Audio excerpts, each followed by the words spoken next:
Welcome everybody. In today's video, we're going to cover 50 high-yield rapid review questions for your neurology didactic year exam. So these are the questions that I studied in my PA school, and knowing your high-yield information will significantly improve your testing scores and make the didactic year much easier to go through. And having a good test taking strategy is essential. So what I've done in the past, I would read the whole question from the start to finish. By the time I get to the answers, I would forget half of the stuff that's in there. So I made a whole video on the test taking strategies. Do please check that out. It will significantly help you. So what I basically do is I read the last sentence first. So with reading the last sentence first, I'm not disrupted by all the stem triggers and so forth. So read the last sentence first, then look at the answers. So once you know what the question is asking you, you see the answers, and if you have high yield answers about each question, you should be able to pick up a right answer within a couple of sentences and so forth. So here's an example of what you will typically see in exam. So what is the most likely diagnosis? And you would also see this. This is how I created my high yield questions. What is the most likely diagnosis? As you will see later in the video. What's the next best step? What's the side effect of medication? What is the contraindications and so forth? So here in this question, what is her most likely diagnosis? Migraine headaches, subarachnoid hemorrhage, cluster headaches, tension headaches, sinus-related headaches. So with all these headaches, they have different presentation, different part of the brain could be affected, so knowing each one of them will significantly help you. So this question is asking me what's the most likely diagnosis, to pick one of these five. So whatever the stem is to point me to one of them. A 28-year-old female presents with a headache that she describes as severe, that lasts for about 10 to 15 minutes to up to 2 hours at times. So right there I can rule out subarachnoid hemorrhage. That is the worst headache of your life. So that one is out. States that her headache is almost always located around her eye on the right side. Right there I have my answer. That is a cluster headache. Migraine headaches will not be around the eye. It may have different presentation. Cluster headache will have that specific around the eye headaches. Tension headaches will be like that band-like headaches, and the sinus headaches will be just like the frontal, front of the head. She also denies any nausea or vomiting associated with auras in her headaches. She must take time from work because she can't focus and it's starting to affect her activities of daily living.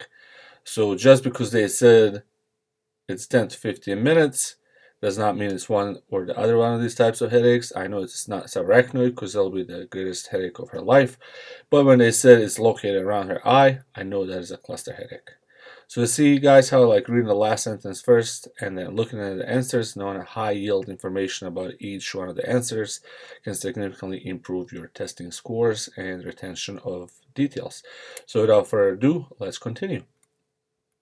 First question. Most common pituitary microadenoma. So the most common pituitary microadenoma is prolactinoma, and most are non-functional. Little pit tumors less than 1 centimeters love milk. Another tip that I can give you guys is while you're studying, try to create mnemonics, or even better, little stories that help you retain the high yield info. This significantly helped me retain information. Even now, 3 years after graduating, I'll still remember these types of questions when we are pimped on rounds and so forth. So when it comes to pituitary microadenoma, micro means small, which means with pituitary tumors that is less than 1 centimeter. Greater than 1 centimeter would be macroadenoma. And prolactinomas are most common and they're non-functional. So I would always remember little pit tumors, micro, little pit tumors, less than 1 centimeter, they love milk. Prolactin is milk. So prolactinoma. So when somebody in some question they say pituitary microadenoma, you know that micro means less than 1 centimeter, and it's pituitary, so you know the micropituitary tumors, they love milk, prolactinoma. So look for prolactinoma in your answer and you'll get it right every time. Question number 2. Most common type of headaches. So once again, you will see a lot of this type of question. What's the most common type? What's the next best step? And so forth. So most common type of headache is a tension headache. In our earlier question type, we had a cluster headache that was related around the eyes, and a tension headache has that tension all across like a headband. Sinus headache is going to be related right around frontal sinuses. Migraine is usually just like a half of the brain, and a cluster around the eye. So knowing the location of the headache can point you to which type of headache it is. Most common type of headache, once again, it is a tension headache. Question number 3. Most common cause of bacterial meningitis in neonates. So the question they can ask you could be most common cause of bacterial meningitis in different patient population. But when it comes to neonates, the bacterial meningitis most commonly is caused by group B strep, E. coli, and listeria. And the way they can create a question around this is to ask you which one of these is likely the cause of bacterial meningitis. They can list 1 and 3 other ones that are not group B strep, E. coli, or listeria. Or they can be really creative and say which one of these causes is not part of bacterial meningitis, and they can list group B strep, E. coli, listeria, and something else, which something else would be the correct answer. But knowing these 3, you'll always get it right. Most common cause of bacterial meningitis in children, not neonates, 1 month to 18 years old. That will be Neisseria meningitis. Neisseria sounds like nice. Neisseria. Neisseria sounds like nice. And now remember, when it comes to bacterial meningitis, nice kids usually get meningitis. Like, who gets the meningitis? What kind of kid doesn't get meningitis? And you would say, well, the nice kids. It's just like whatever, like craziness how it happens. No good deed goes unpunished, I guess, in medicine. So bacterial meningitis, nice kids get meningitis. Nice sounds like Neisseria meningitis. So they can list group B strep, E. coli, listeria, and Neisseria meningitis. Which one of these is caused in the children? And that would be Neisseria meningitis. So you see in neonates is the other 3, 1 month to 18 years old, Neisseria meningitis. Most common cause of bacterial meningitis in adults, strep pneumo, adult meningitis bug. Think how's their lungs. So you're going to have a senior patient or somebody who's an adult, like can say the patient is in their 30s.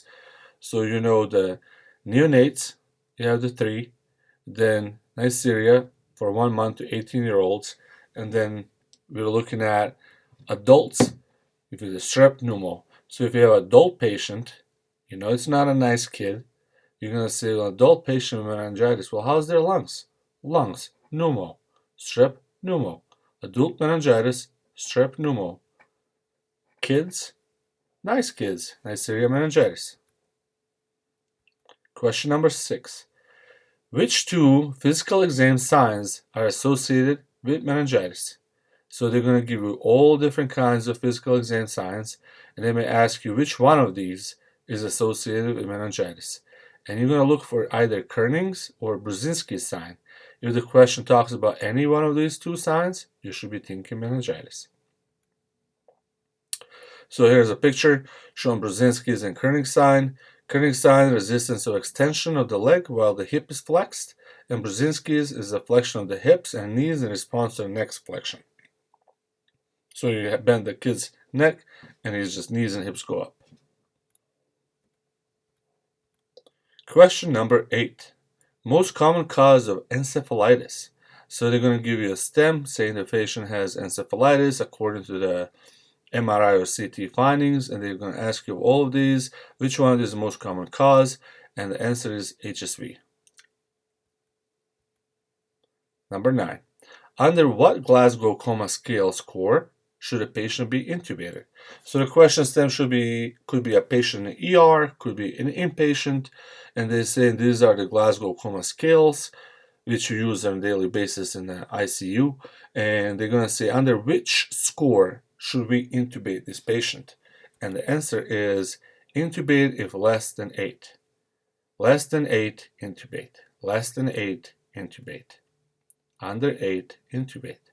So it's just like, again, you may find it super helpful, guys. Once again, make little stories, little mnemonics to help you remember things. Every one of us is creative in its own ways. Everybody remembers things differently. So just because somebody else remembers it one way does not mean it will work for you. If you can, try to make your own. Try to make things your own way, because that's what you want to remember 2-3 years after graduating. So under 8, intubate. Also, these kind of questions you can expect during your clinical rotation to be pimped on a daily basis by your preceptors in different rotations. So this high yield info will be super helpful not only for the didactic year, but also for your clinical year as well. All of these questions, guys, I have organized in a book. You can find it on Amazon. It's $20, and it will significantly help you through your didactic year, help you increase your scores, make the school a little less hectic so you can spend more time with family and friends. And do hit that subscribe button. Help me grow this channel. Leave a comment. Let me know what you think about these types of questions. Bacterial meningitis, cerebrospinal fluid will show what? So you're going to have a stem. Bacterial meningitis is present. Neurologist orders a lumbar puncture, and a CSF will show what? Or they can give you a CSF findings. So the patient comes in with Kernig's and Brzezinski sign. You did a lumbar puncture. These are all the findings. And what is the most common diagnosis? So what you see in a bacterial meningitis is increased white blood count, increased protein, and decreased glucose. And the way I remember this is up, up, down. When it comes to the cerebrospinal fluid, lumbar puncture, when it comes to the meningitis, bacterial meningitis, it's up, up, down. And it's always reported as white blood count, protein, and glucose. Up, up, down. And another way to remember it, if up, up, down does not work for you, is I would just say bacterial meningitis does not like sugar, glucose. What does bacterial meningitis dislike? Glucose, sugar. So if you look at answers, just look for a decrease in glucose, the rest of it is increased. That is your correct answer. Question number 10. Most common type of stroke. The most common type of stroke is ischemic and is due to the atherosclerosis. Which vitamin deficiency can cause seizure? So this question stem can be really creative. They can tell you the patient is malnutritioned, you had a seizure, you did a lab work, and a bunch of the labs are off, but one of the vitamins is deficient, and it's asking you which one vitamin is the most common, and that would be B6. And one of the ways to remember, because you got like B1, B6, B12, 6 starts with S, so does seizure. So deficiency in S leads to seizure, 6, B6. People who don't get enough vitamin B6 can have a range of symptoms, including anemia, itchy rashes, scaly skin on the lips, cracks in the corner of their mouth, and a swollen tongue. Other symptoms of very low vitamin B6 levels include depression, confusion, and a weak immune system. So you can see how they can get really creative with this kind of test questions. They can tell your patient comes in, they have these cracks in the corner of their mouth, but otherwise they feel fine. You might be pimped during your clinical rotation and you come in, a patient has anemia and a scaly skin on the lips, and you might be asked what kind of vitamin deficiency we're looking at here, and your answer should always be B6. And that will help you throughout the school, in a clinical year, and in didactic. So B6, anemia, rashes, corners of the mouth being cracked, swollen tongue, think B6. First line treatment for status epilepticus. That would be Ativan or Versed. So when somebody in the ICU is developing a seizure, the first thing we do, we'll usually administer Ativan, and the answer is also correct if you say Versed. So they can use one of these two in an answer, but if you're thinking about seizures, first line treatment, Ativan, or Versed. Which aphasia is described as inability to understand speech? It's like you're talking to somebody, they cannot understand you. So that is called aphasia. So that will be Wernicke's aphasia. So the way I understand this, or remember this, is Wernicke does not understand you. So when it comes to the speech and not understanding you, and they're going to give you all different answers, and you just should be looking for Wernicke, because you're going to remember Wernicke does not understand you. You can talk all you want, he does not understand your speech. Wernicke aphasia. When to start antibiotics in meningitis?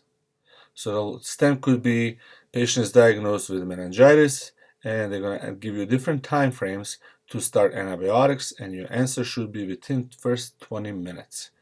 But it's also really important to give dexamethasone before antibiotics. Dexamethasone, guys, is a steroid that helps with any kind of inflammation. And the question can be really creative, actually. They can say dexamethasone, then antibiotics, antibiotics, then dexamethasone, and they can give you different time frames. But you should remember, antibiotics should be given within 20 minutes after dexamethasone. What are the signs of meningitis? Well, the signs of meningitis are always going to be the high fever. The patient is going to have a super stiff neck, drowsiness, intense headache, and may progress to coma and death within hours of onset. So they're going to give you a stem. Patient comes in with a high fever like 104 or something like that, and one of the physical exam findings are going to be like super stiff neck, may have Brzezinski sign, drowsiness, a headache. So meningitis should be high on differential. Inflammation of the brain is called what? So the inflammation of the brain is called encephalitis. So you're always thinking about encephalitis whenever patient presents with fever and altered mental status.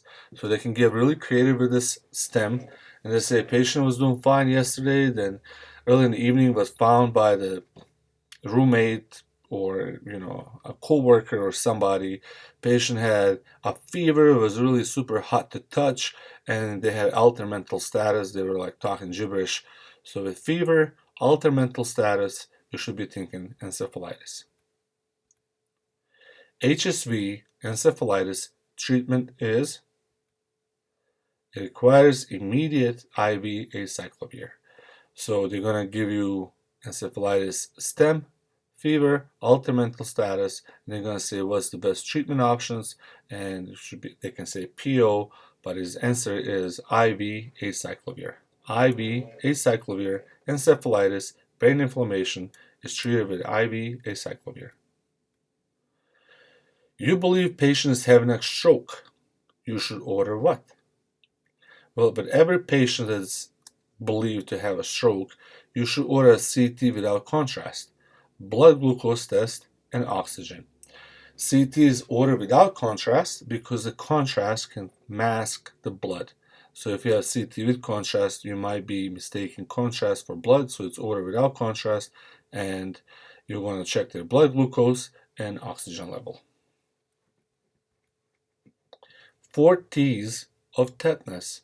So they're going to give you a stem about tetanus, patient stepped on a dirty nail or got cut by some old fence, anything metal, tetanus kind of dirtiness related, and they're going to ask you which one of these are symptoms associated with tetanus, and you look for 4 T's. That is trismus, lockjaw, tetany, a muscle spasm, twitching, and tightness. Trismus, tetany, twitching, tightness.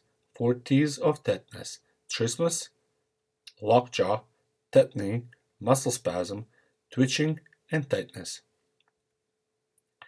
Guillain-Barré syndrome, GBS, lumbar puncture will show what? So remember, guys, in bacterial meningitis, lumbar puncture will show up, up, down. Bacterial meningitis does not like glucose.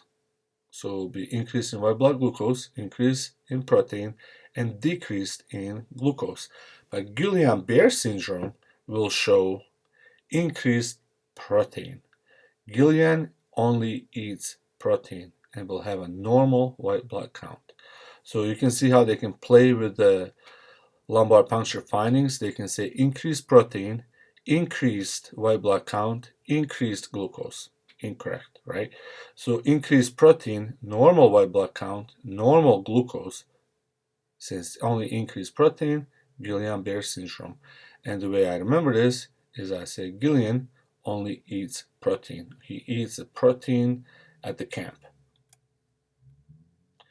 What is myasthenia gravis? Well, myasthenia gravis is autoimmune neuromuscular disorder characterized by a weakness of voluntary muscle. It is also destruction of the ACH receptors. So this is a twofold question. When it comes to myasthenia gravis, they can ask you which one of these receptors most likely be destructed. They can list all these different receptors. You're looking for ACH. And they can ask you what is most likely physical exam finding or finding, and you're looking for a weakness of voluntary muscles. That should all point to myasthenia gravis. Cluster headache treatment. So we earlier covered in a question stem, see how like cluster headache, it's focused around the eye, and the treatment is sumatriptan plus 100% oxygen. So give meds if oxygen doesn't work 100% 6 liter by nasal cannula. They'll likely not ask you about the 100% 6 liters by nasal cannula. This is more like during your clinical rotation, but while you in a didactic here, sumatriptan plus oxygen.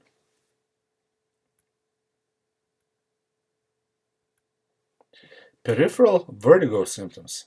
So they're going to give you a stem with a patient with a vertigo, and they're going to ask you to differentiate between different types of vertigo. So when it comes to peripheral vertigo symptoms, you're looking at that acute onset of dizziness, nausea, vomiting, and most importantly, horizontal nystagmus. So patient eye will be shaking side to side, not top to bottom. They may have acute onset of dizziness, nausea, and vomiting, and you do a physical exam, you look at their eyes, and they're shaking side to side. That should make you think of peripheral vertigo. And here's different signs of nystagmus: horizontal, vertical, and torsional. So once again, peripheral vertigo is associated with horizontal nystagmus.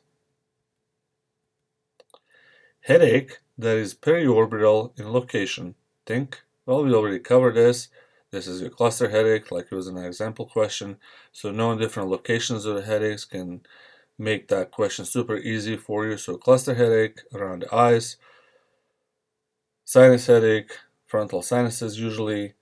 Migraines will be like a half of the head, and a tension headache is just like all around the house, all around the head, like a band. What is the most common type of seizure in infancy? So when it comes to the infant, the most common type of seizure is a febrile seizure. So febrile seizure, infancy. A febrile seizure is what kind of a seizure? Well, the febrile seizure is a tonic-clonic seizure. Febrile seizure, tonic-clonic, most common in infancy. A febrile seizure treatment. A treatment of febrile seizure is lorazepam if seizure lasts greater than 5 minutes. And the way I remember this, lorazepam, lorazepam, little Laura, infancy, little Laura has a seizure that lasted greater than 5 minutes. So they're going to give you a stem about seizure lasting than 5 minutes in the infants, and you're going to be like, oh my god, I'm so sad, like little Laura had a seizure that lasted greater than 5 minutes. Lorazepam. Staring spells should make you think of absent seizure, petit mal. So this is going to be a stem about mom complaining that she's calling her kid and he's just like staring into space. So that is staring spells, absent seizure, petit mal. What is the most common seizure type? So they're going to give you all different types of seizures and presentation that is irrelevant just to make a stem long, but they're going to ask you at the end what is the most common seizure type, and the answer is complex partial. Complex partial is the most common seizure type. Epidural hematoma most commonly affects which artery? So they're going to give you a stem. They're going to show patients CT with an epidural hematoma, that lemon-shaped bleed. And they're going to say which artery is the most commonly affected. And it is middle meningeal artery. Epidural hematoma caused by a hit in the middle of the temporal lobe. So another stem could be the patient went skiing. They fell down, they smacked their head on the side of the head, on the temporal bone, and they ask you what's the most common bleed. You will say epidural hematoma. And if they're asking for a blood vessel, the artery, so because they got hit in the middle of the temporal bone, it is middle meningeal artery.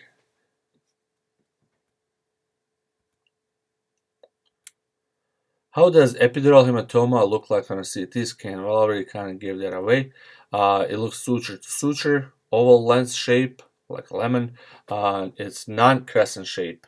Epi is oval. Epidural hematoma is an oval shape, suture to suture. So subdural has that banana look, like crescent moon. Well, epidural has got that oval lens shape. That's the easiest way to differentiate the two. Subdural hematoma, most common cause. So epidural is a trauma to the side of the head, middle meningeal artery, but when it comes to subdural hematoma, most common cause is tearing of the subdural veins, tearing of the bridging veins in elderly. So they're going to give you a stem.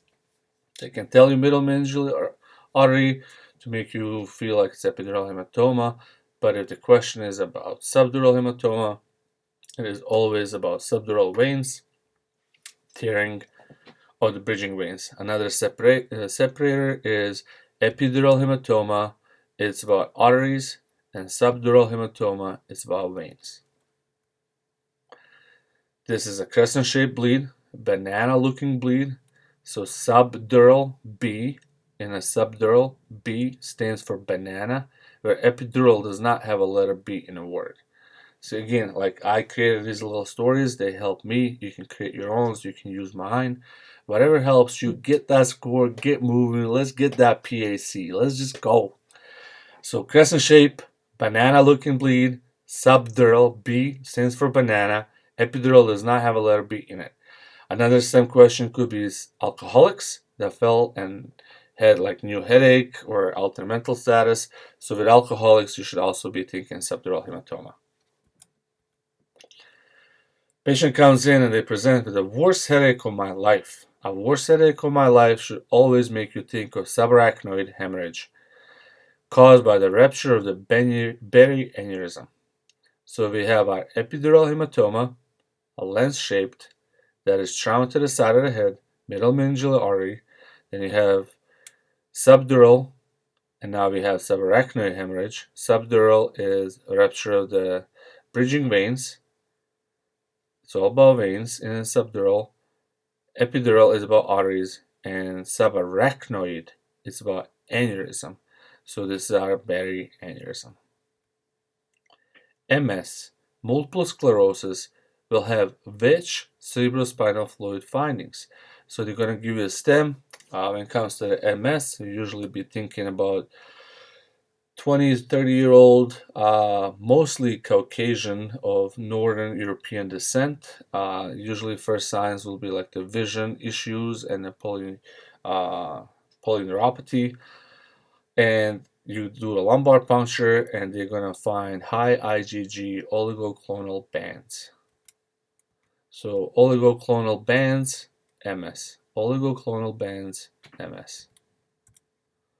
Young woman with vision issues and extremity weakness, think. We already kind of gave that away.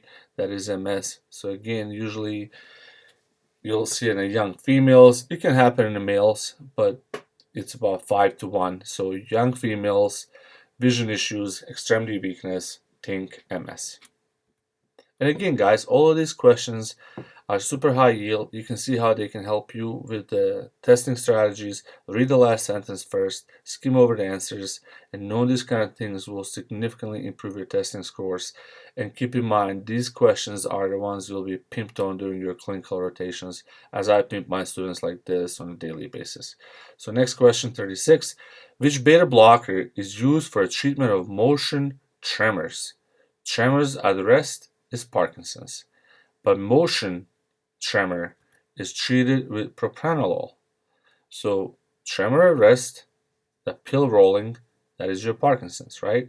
But tremor with motion, you treat with propranolol. And the way I remember this is treat that tremor like a pro. Treat it like a pro. Propranolol. Prophylaxis for cluster headaches. So how do we prevent cluster headaches from happening? And that is with calcium channel blockers. Calcium channel blockers usually end up with a P-I-N-E, pine, at the end. So C for cluster headaches. C for cluster headaches, C for calcium channel blockers. C for C, cluster, calcium, C for calcium. Nimodipine is the most commonly used calcium channel blocker for prophylaxis. And another way I remember this is Little Nemo, for like a Disney movie Nemo. Like Nemo never gets cluster headaches. Calcium channel blockers, prophylaxis for cluster headaches. CSF showing increased red blood cells. So they're going to give you a stem of the patient that had a lumbar puncture and it showed increase in the red blood cells. This is herpes encephalitis. And the MRI will show that temporal lobe edema. So lots of RBCs attract herpes. That's the way I remember it. So if there's a lot of red blood cells, herpes. CAG repeats are seen with what? Huntington disease. So they're going to give you a stem. They're going to say what's the most common condition associated with CAG repeats seen on the results, and that is Huntington disease. Most common brain tumor in kids. So knowing different patient population can help you answer correctly all the time. And the most common brain tumor in kids is pilocystic astrocytoma. Pilocystic astrocytoma is seen in cerebellum, and you can see like it's a cyst, and there's edema around it. So this is the most common tumor seen in kids. Most common brain tumor in kids, pilocystic astrocytoma. Cause of meningitis in HIV patients. So they're going to give you a stem. They say the patient is HIV positive. They got that stiff neck. They got fever. They got all those other signs of meningitis. And they're going to ask you what's the most common cause. And the most common cause will be Cryptococcus neoformans. A new neo-cryptocurrency gave HIV patient meningitis. Cryptococcus, crypto like cryptocurrency, neo, new. So new cryptocurrency gave HIV patient meningitis. I don't know. It just made sense to me. I think HIV patients and cryptocurrency and new crypto, and HIV patient got stressed out or somehow got meningitis. Triptans are contraindicated in patients with what? Triptans are used to treat headaches, like sumatriptan, migraines. So triptans are contraindicated in patients with hypertension and a cardiovascular disease. So the question stem could be something along the lines: patient comes in with severe migraine that is debilitating, they cannot continue working, a few other treatments have not worked, you are thinking about prescribing medication for their migraines, and they're going to ask you which one of these other patient conditions are preventing them from being prescribed triptans. That would be hypertension and cardiovascular disease. Or they can say you're thinking about prescribing a triptan to the patient with a migraine, but which one of these will prevent you from prescribing that? And they can list one of these and three fake ones. So you look for hypertension and a cardiovascular disease as a contraindication. Spine shock with the neck flexion in the MS patients, what's this called? So you do a physical exam when a patient has MS, or they're going to tell you he has an MS, and they say every time you move a patient's neck, he feels like shock, like down his spine, and that is called Lermit phenomenon. So if they're talking about anytime you move a patient's spine and they get this electrical shock down their spine, that is Lermit phenomenon, and that should make you think of MS patients. Which tremor improves with alcohol consumption? So when it comes to essential tremor, if patient has another beer, the tremor will improve. So essential tremor and alcohol, you should have those two combined in your head. When selecting different tremors, if they're talking about alcohol, it's essential tremor. Hyponatremia can cause what? So low sodium can cause what? A low sodium can cause cerebral edema, swelling of the brain. Low salt swells the brain. Sodium down, brain up. Sodium down, brain up. Hyponatremia, brain swelling, cerebral edema. Tau proteins should make you think of what? So they're going to tell you patient had a lab work done, and it shows tau proteins along the stem, and this makes you think of Alzheimer's disease, APOE4, apolipoprotein, or chromosome 19 is associated with increased risk for Alzheimer's disease. So tau proteins, Alzheimer's disease. What cranial nerve is affected with Bell's palsy? So they're going to tell you a stem. They're going to ask you to differentiate Bell's palsy from stroke, and Bell's palsy will only have the cranial nerve affected in cranial nerve 7. And the way I remember this, Bell's palsy, so bells, like church bells, bells go off at 7 o'clock. When do bells go off? Bell's palsy, when do bells go off? They go off at 7 o'clock. Cranial nerve 7. Treatment of trigeminal neuralgia. So they're going to give you a stem describing a patient with trigeminal neuralgia, and the answer is carbamazepine. Patient with trigeminal neuralgia needs some carbs. Carbamazepine. Trigeminal neuralgia, carbamazepine. You have a patient with trigeminal neuralgia, all those facial symptoms. It's like, man, this patient needs some carbs. Carbamazepine. Most common bug in the Guillain-Barré syndrome. So this is like one of their favorite ways to test questions because there's so many bugs. They can be confusing, they can be like similar. So asking you what's the most common cause of Guillain-Barré. Remember, Guillain-Barré lumbar puncture findings will have increased protein, and the most common bug is Campylobacterium jejuni. And the way I remember this is I met Gillian at the camp. He was eating a lot of protein. So Guillain-Barré, as soon as they say Guillain-Barré, Gillian, I think of Gillian. I met Gillian at the camp, and he was eating a lot of protein bars or something. So I met Gillian at the camp, and he was eating a lot of protein. Increased protein in the lumbar puncture and Campylobacterial jejuni. Camp, look for a camp in answer with any bug related to Guillain-Barré and get it right every time. Last question, guys. Question number 50. Patient with Guillain-Barré will report what kind of weakness?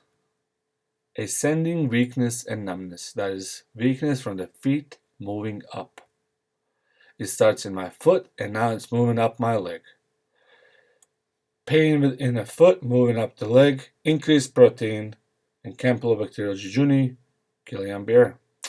Alright guys, we made it to the end of the neurology review. I hope you found these high-yield questions super helpful for a didactic year exam.